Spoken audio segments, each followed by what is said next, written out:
নমস্কার বন্ধুরা, আজ ৯ই জুলাই। আজ বিপত্তারিণী পুজো, মঙ্গলবার। এই দিনকে কিভাবে পুজো করবেন আর কি করবেন না। পুজোয় সাধারণত 13টি ফল দিয়েই পুজো করা হয়। 13টি ফল, 13টি ফুল, 13 গাছা সুতো নিয়ে, লাল সুতো, তাতে 13টি গিট মেরে আর 13টি দ্রব্য তাতে বেঁধে ব্যবহার করতে হয়। আর সেই সুতোটি মহিলাদের বাম হাতে এবং পুরুষদের ডান হাতে পরিধান করতে হয়।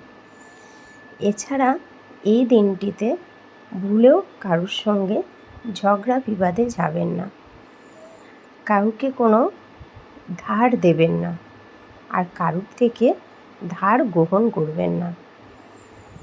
এছাড়া এই দিনটিতে মাকে 13টি লুচি সমেত 13 রকমের নৈবেদ্য অর্পণ করা হয়।